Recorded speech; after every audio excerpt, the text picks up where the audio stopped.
নবী বাড়ি থেকে বের হয়ে গেল। যাইতে যাইতে মরুভূমির এক পাহাড়ের গর্তের ভেতরে নবী আমার সিজদায় পড়ে গেলেন। বিশ্ব নবী সিজদায় পড়ে পড়ে ইয়া রাব্বি হাবলি উম্মতি বলে কান্দে। মসজিদে নববীতে হযরত বেলাল রাদিয়াল্লাহু তাআলা আনহু আযান শুরু করে দিলেন। অন্যদিন আযান শোনার সাথে সাথে নবী মসজিদে নববীতে চলে আসেন। আর আজ এখনো পর্যন্ত বিশ্ব মানবতার নবী দিনের নবী এখনো মসজিদে আসে নাই। হযরত আবু বকর, উসমান, হযরত আলী, হযরত ওমর সকলের মধ্যে একটা চিন্তা হয়ে গেল, কি ব্যাপার নবীজি আযান শোনার সাথে সাথে মসজিদে চলে আসেন, নববীতে চলে আসেন, আহারে আর আযান হয়ে গেল এখনো পর্যন্ত নবীকে খুঁজে পাওয়া যায় না। নবী কি জ্বর এলো, নবী কি অসুস্থ হলো? হযরত আবু বকর সিদ্দিক রাদিয়াল্লাহু তাআলা আনহুর ইমামতিতে নবীজির অনুপস্থিতির কারণে হযরত আবু বকরের ইমামতিতে সকলে নামাজ আদায় করলেন। নামাজ আদায় করার পরে হযরত আবু বকর, ওমর, উসমান, আলী, হযরত আয়েশা সিদ্দিকার বাড়ির দিকে রওনা হয়ে গেল। একবার জোরে জোরে বলুন সুবহানাল্লাহ। মুসলমান বাবা ভাইরা হযরত আবু বকর ডাক দিয়ে বলেন, আয়েশা ফজরের নামাজের সময় নবী এখনো মসজিদে যায় নাই। আয়েশা বলো বলো বলো বলো নবী আমার কোথায় গেছে? নবীর কি জ্বর এলো? নবীকে খুঁজে খুঁজে পাওয়া যায় না। হযরত আয়েশা বলেন, আমার বাবা ও আবু বকর,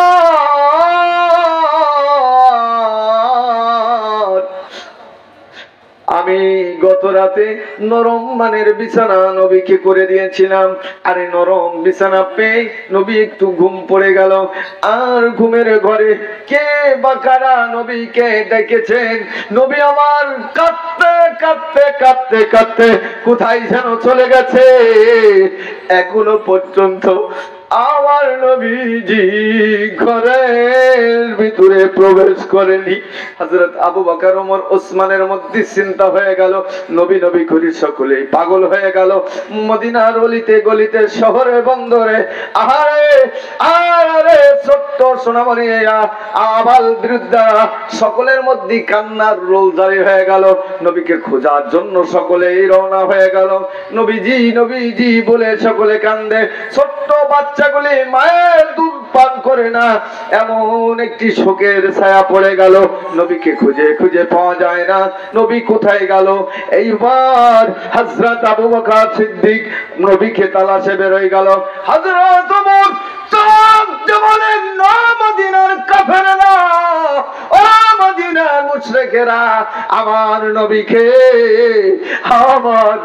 আমরা খুঁজে পাই না। বলো বলো বলো আমার নবীকে কি তোমরা হত্যা করেছো? আমার নবীকে কি তোমরা কতল করেছো?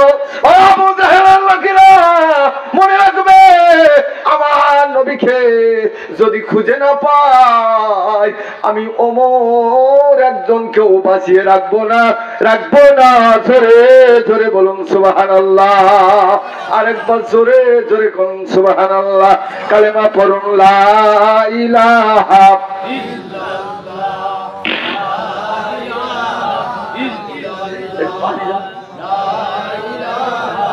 ইল্লাল্লাহ, পড়ুন লা ইলাহা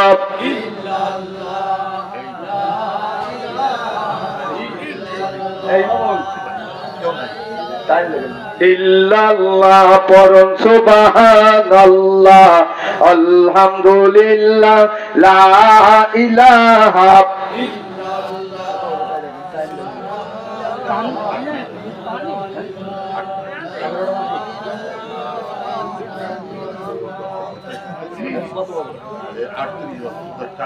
সুবহানাল্লাহ, আলহামদুলিল্লাহ, লা ইলাহা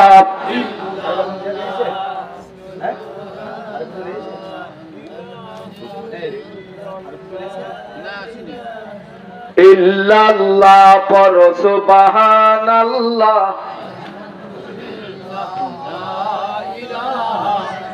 লা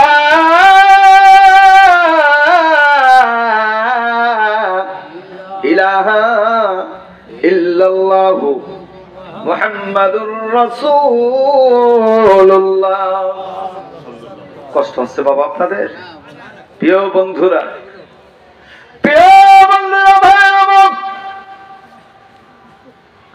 কাফের মুশরিকদের মধ্যে বড় ভয় হয়ে গেল। সকলেই ভয়ে চিন্তিত হয়ে গেল। আবু জেহেলের লোকেরা বলে, মুহাম্মদ কোথায়? মুহাম্মদকে খুঁজে আনা হোক। আর মুহাম্মদকে যদি খুঁজে না পাওয়া যায়, ওমরের হাত থেকে কেউ বাঁচতে পারবে না। সুবহানাল্লাহ বলেন। ওমর ঠান্ডা মানুষ না গরম মানুষ? গরম না নরম? হযরত ওমর বলেন, আমার নবীকে আমি যদি খুঁজে না পেয়ে যাই,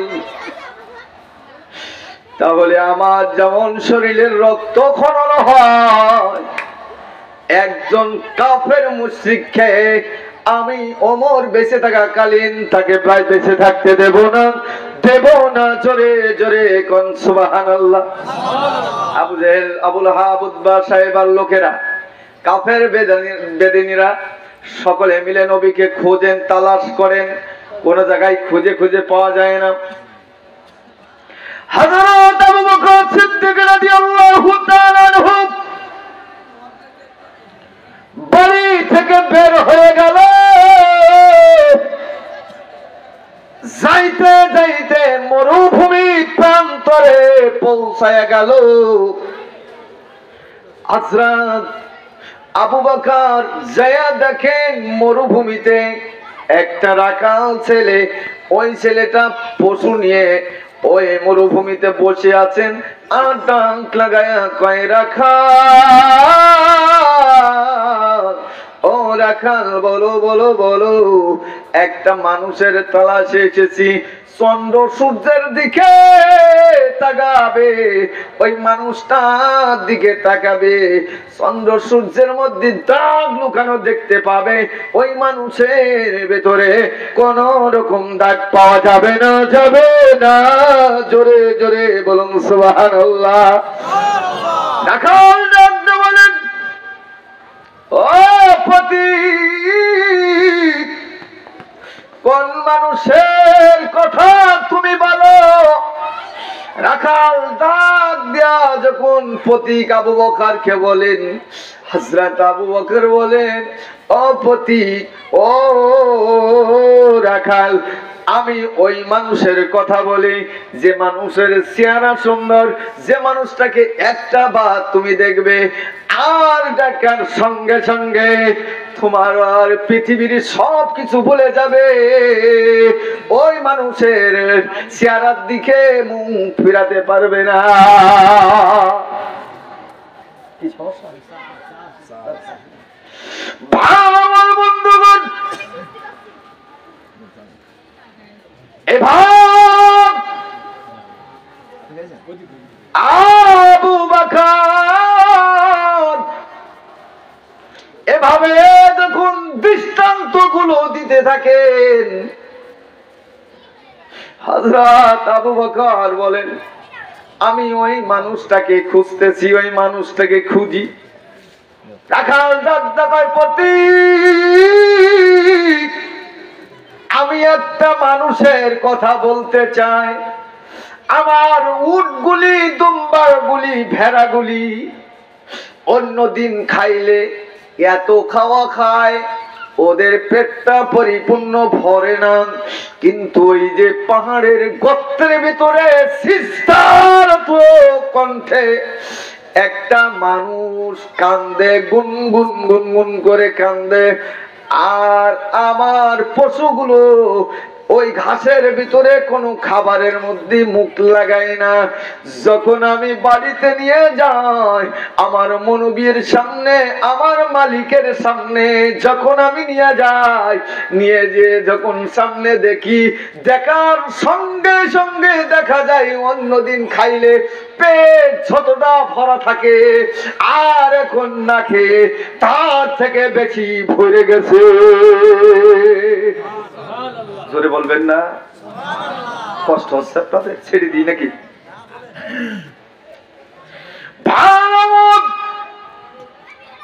ওই রাখা বলেন, ও পতি, কোন মানুষের কথাগুলো বলি? ওই মানুষটা যেদিন ওখানে এসেছেন, আসার সঙ্গে সঙ্গে দেখলাম আমি অন্যদিন গাছের পাতাগুলো নাড়াচাড়া হতো, বিভিন্ন ভাবে খেলাধুলা হতো, বাতাস হতো, কিন্তু আজ ওই মানুষটা যখন এসেছে, আসার সঙ্গে সঙ্গে দেখলাম ওই মানুষ আসার সাথে সাথে প্রিয় গাছগুলি সব একেবারে নীরব নিথর হয়ে গেছে। সরে সরে বলুন সুবহানাল্লাহ। ও পতি, যে দেখো ওই মানুষ কোন মানুষ? হযরত আবু বকর যাইতে যাইতে দেখেন অন্য কোন মানুষ নয়, ওই মানুষ সেই প্রিয় মানুষ আপনার আমার নবী রাহমাতুল লিল আলামিন। কান্দে, ইয়া রাব্বি হাবলি উম্মতি, আল্লাহ আমার গুনাহগার উম্মতদেরকে মাফ করে দাও। জোরে জোরে বলুন সুবহানাল্লাহ। তো কালেমা পড়ুন, লা ইলাহা ইল্লাল্লাহ, লা ইলাহা ইল্লাল্লাহ, জোরে জোরে, লা ইলাহা ইল্লাল্লাহ, লা ইলাহা ইল্লাল্লাহ। মাটির ঘরে রাখবে রে তোর তোরি স্বজন, একা একা থাকতে হবে রে অবুঝ মন, আধার ঘরে থাকতে হবে ওরে অবুঝ মন। লা ইলাহা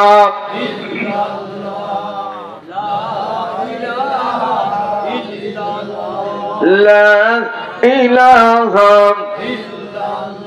লা ইলাহা ইল্লাল্লাহ মুহাম্মাদুর রাসূলুল্লাহ সাল্লাল্লাহু। ভাই আমার বন্ধুগণ, হযরত আবু বকর ডাকতে বলেন, আসসালামু আলাইকা ইয়া রাসূলুল্লাহ। নবীজি মাথা উঠান, মাথা উঠান, আমি আপনার আবু বকর এসেছি।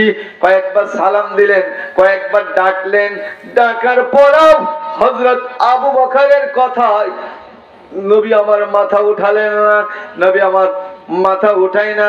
হযরত আবু বকর চিন্তা করলেন, তাহলে কি করি কি করি?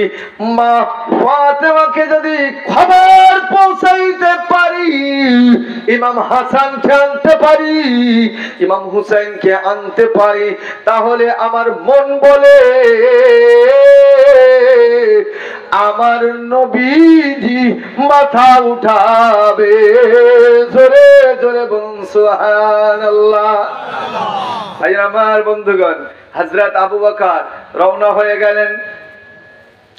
রাস্তা দিয়ে আবু বকর যখন যাইতে যাইতে হযরত আলীর সাথে দেখা হয়ে গেল। হযরত আলীর সাথে যখন দেখা হয়, হযরত আলীকে বলে, আলী ভাই, নবীকে খুঁজে খুঁজে পেয়েছি, নবীর দেখা পেয়েছি। হযরত আবু বকর, হযরত আলী কান্না বিজারিত কণ্ঠে বলে, ভাই আবু বকর,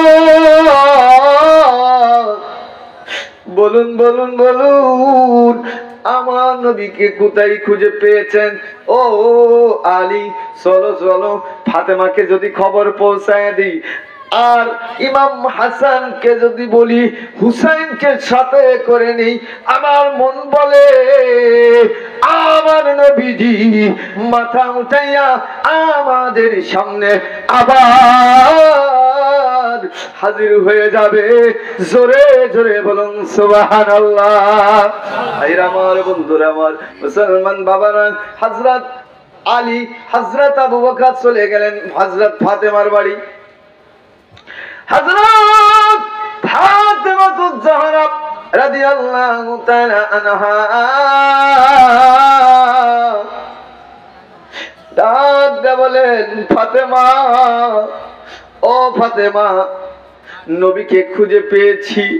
হযরত ফাতেমা কেঁদে কেঁদে কেঁদে কেঁদে বলেন, স্বামী হে,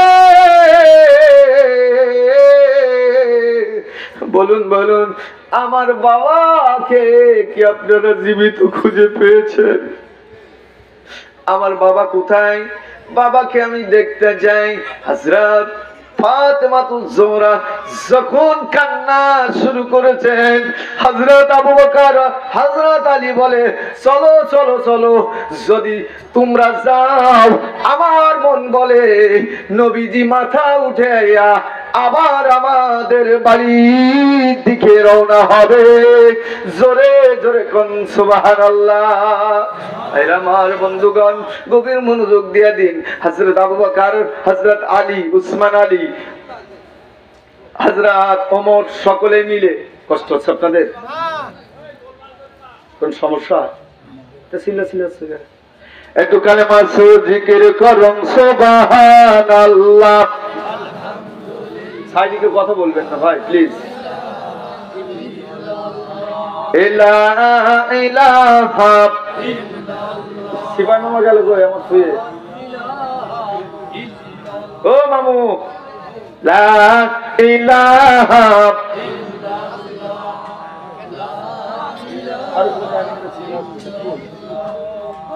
লা ইলাহা। ভাইরা আমার, বন্ধুগণ, হযরত ফাতেমাতুজ জাহরা চলে গেলেন। যে দেখেন নবীজি সিজদায় পড়ে কান্দে, ইয়া রাব্বি হাবলি উম্মতি উম্মতি বলিয়া।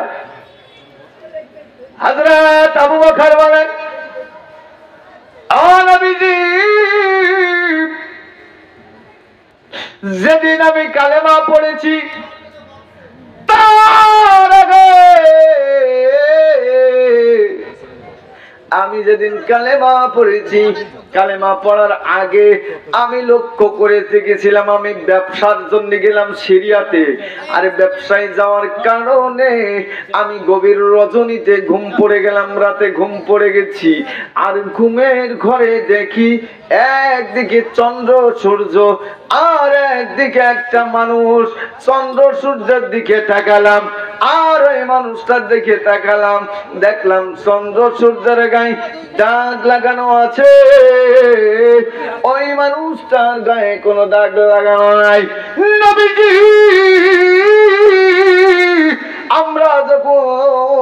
আমি যখন ব্যবসায়ী ওই ছবিটা দেখলাম, আমি যখন দেখতে পেলাম, দেখার পরে এক দৌড় মেরে ওখান থেকে চলে গেলাম কোথায়? বাড়ির দিকে রওনা হয়ে গেলাম। বাড়ির দিকে আইসা আমি অন্য কোনো দিকে যাই না, আমি সরাসরি নবীজি আপনার কাছে গিয়েছিলাম। আর দেখলাম গত রাতে যে স্বপ্ন দেখলাম, ওই স্বপ্নের মানুষ অন্য কেহ নয়, ওই মানুষটি হলো আপনি নবী। আর ওই দেখার সঙ্গে সঙ্গে কালেমা পড়ে আমি মুসলমান হলাম। আমার যত সম্পদ ছিল, সব সম্পদ গুলি আমি আজ আপনার জন্য আল্লাহর রাহে সব কিছু বিলীন করেছি। নবীজি, ইয়া রাসূলুল্লাহ, ইয়া হাবিবাল্লাহ, ও নবী, ওই দিন থেকে কালেমা পড়েছি। কালেমার পরে আমি ইসলামের সাথে জড়িত হয়ে আপনার সাথে দিনের কাজগুলো করা শুরু করেছি। আমার যদি কোনো ভালো একটা কাজ আল্লাহর দরবারে কবুল হয়, আর এই ভালো কাজটি আপনার গুনাহগার উম্মতের জন্য আমি আবু বকর দান করে দিলাম। বলো সুবহানাল্লাহ। হযরত আবু বকর এই কথা যখন উচ্চারিত করেছেন, এই কথা যখন নবীজির সামনে বললেন, তারপরেও হযরত আবু বকর মাথা উঠাই না। তারপরেও নবী আমার ইয়া রাব্বি হাবলি উম্মতি উম্মতি বলে কান্দে। এবার হযরত ওমর ডাক দিয়ে বলেন, ইয়া রাসূলুল্লাহ, হাবিবাল্লাহ, নবীজি, ও নবীজি, নবীজি গো, আমি যেদিন কালেমা পড়েছি তার পূর্বে কিছু আগে আমার ভগ্নিপতি আর আমার বোন কোরআন তেলাওয়াত করতেছিল।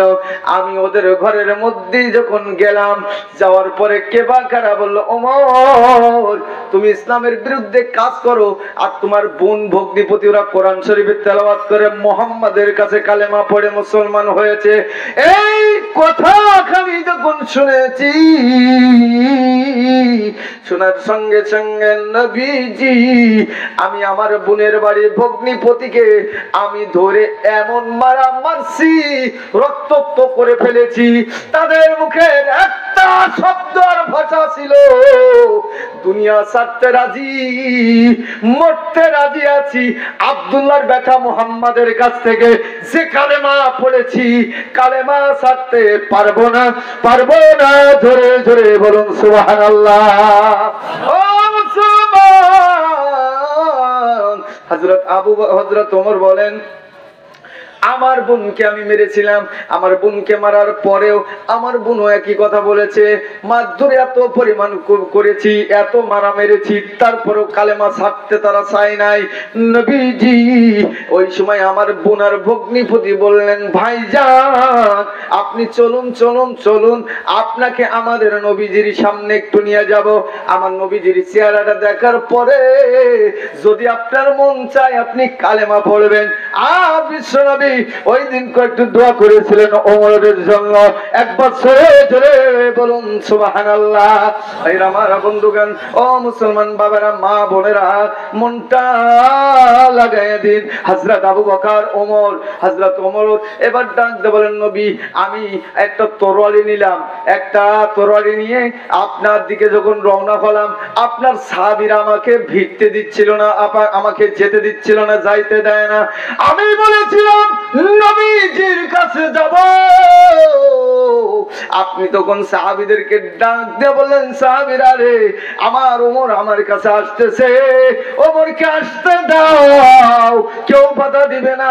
আমি যখন আপনার সামনে চলে গেলাম, আপনার চেহারার দিকে যখন তাকাইলাম, তাকানোর সঙ্গে সঙ্গে আমার তরবারিটা হাত থেকে ভেঙে চুরে চুরমার হয়ে একেবারে মাটির মধ্যে যখন গেড়ে গেল। আমি চিন্তা করলাম, নবী আপনার চেহারা দেখার সঙ্গে সঙ্গে কেমন যেন আমার মায়া জমে গেল, আর ধৈর্য ধারণ করতে পারলাম না। ওই সময় আমি পড়ে নিলাম, লা ইলাহা ইল্লাল্লাহু মুহাম্মাদুর রাসূলুল্লাহ, পড়ো লা ইলাহা